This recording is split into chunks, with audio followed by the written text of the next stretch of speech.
Hi everybody, welcome to this new update video for Kirkby and Ashfield MPD 38F. It's been a while since the last update video, so I thought we were a bit overdue for one, so here we are. So we'll have a little look in this video at all the bits that have changed since the last update. Obviously, first thing most of you will notice is the back scene's been completely replaced, and we've got some new buildings along there as well with an embankment, and those who are keen of eye will also notice the bridge is gone.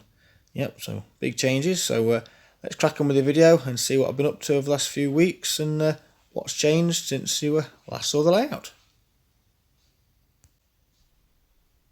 So, as I said, the first thing you notice the change is the back scene. The blue sky is gone, and we're now going for this flat grey-white, which, looking at photos from the 50s and 60s period, is more how the sky appears on film from that time. So I thought, as the layout set around then, that's what I'm going to make it look like.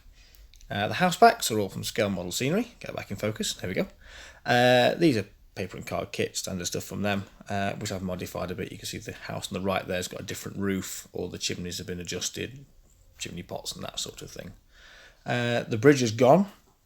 Sadly, I decided it just didn't fit right. The points were too close to the shed, so everything's moved back, which did need a fair bit of surgery, as you can see here. Yep, all the wood came up, and I've actually lowered the level of the track by about ½ an inch. Not that you can tell now, of course, but I think it needed to be done. Up this end of the layout, you'll notice I've split the wooden fence. That was again another scale model scenery kit. So it's around the houses now, and we can see the shear legs are in place. Base is in there, obviously, for the shed. Lots of vegetation and greenery. All the grass is static grass, and the bushes and vines you can see there have all been covered in a previous video. In fact, links in the corner right now. There we are. So let's go down here then, have a closer look at where the shed's going to be and those shear legs, and see how we've gone about putting those together and fitting them into the scene. So, starting with the shear legs, we'll come to the legs themselves in just a moment, but I'm going to start looking at this little hut here. It's a cover building for the mechanism. It's made out of 3mm mountboard, overlaid with 2mm strips of paper. I looked at some photographs of the real things on sheds around the country, and decided to build this bus stop style shelter just to cover the bits that need to be kept out of the elements. Now that's been covered, let's have a look at the legs themselves. They're not an overly exciting item, if I'm honest, because it's the sort of thing that most people overlook on most layouts. But for building these, start at the top, work your way down. The boss on the top of them actually is a wagon wheel from an old Hornby van. Just cut off the axle. The hook comes out of an old Dapol kit. The chain is Slater's. Nice bit of brass chain. You've got to be careful painting it so you don't fill the holes up, but worth the effort. For those of you who noticed the hook seems to be floating, that's because there's no weight on it. The roller coaster suspended from the hook, and the legs do take the weight. I have tested it. You notice the pit under the shear legs. I had omitted to fit that, as you can see in this photo here, and it was pointed out to me on a Facebook group that there should be a pit there, so I've had to dig it out. And you can see a few photos here of the process of having to cut away all the track and ballast that was there before, cut through the baseboard, and then install this pit. And I say it's now basically made out of paper and matchsticks.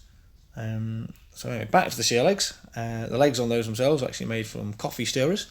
I glued together and then cut and sanded to the correct size. Cross supports are microstrip, and you can't see in this light, but the gearing there is all fitted together properly as it should be. And if I'd wanted to make it work at this point, it actually would, but I thought it was better to have it all glued up solid just so we can hold the loco in the air. Moving on, here we can see the shed is back on the layout, just loosely fitted for the time being. But as you see, there's quite a bit of a space in front of it and around it, and so we need some bits to fill in the gaps. So let's have a look at those. And here they are. So as you can see, we've got a fair few bits to play with. Here's some little castings I've got from Langley models.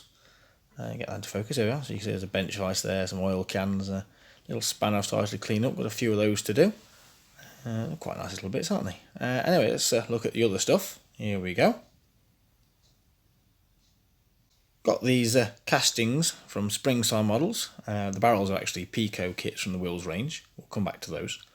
Yeah, you can see there's a few hammers and bits there, and the items with the long handles are actually designed for raking out ash and clinker and whatnot from locomotives.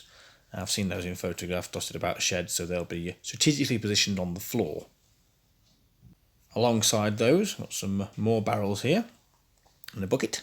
And these little sets of tools. So you can see there we've got an oil can with its red body, hammer, I've just painted a handle on that, and a few more spanners and bits to clean up. Again, bits you just find on the shed around where blokes are working on the engines. I think they look rather nice, don't they? Last few bits here, a little bit in the corner, the green handle is actually a screwdriver. It's in the blob of blue while the handle dries. A step ladder is a brass kit from 7 models. Massively recommend those, brilliant little item there. And the bench is actually another white metal casting from Langley. So yeah, again, these will be inside the shed. That's enough talking about the inside of the shed. Moving back outside, as you can see, I've positioned a few bits that will be on the layout, so make sure everything fits okay and looks about right. Here you can see the yard lamps I've scratch built, just for this layout. There will be a video coming on them. For how I built them and the materials used. They have been quite popular on social media recently, and I have promised I will do this how-to video, guys. Bear with me, please. And yes, they do work. Inspection pits here. One at the front has been nearly done now. One at the back still to be done. And we've got a little bit more done on the shed, just sort of tidying up a few rough corners and that sort of thing. One thing I do want to talk about very quickly.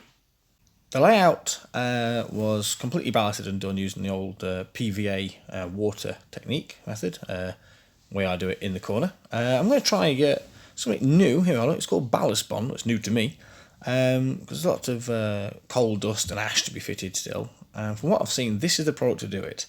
You don't have to wet everything first. It just goes straight on, and you use this fine applicator that comes on the back of the bottle to do it. And so hopefully that's going to do the job for us. Watch the next video to find out. So that's about it, guys. We'll move back now, as you can see the overview of the whole layout so far what we've come to. Hope you've enjoyed this video. Thanks for watching and sticking with the channel, and we'll see you in the next one. Bye for now.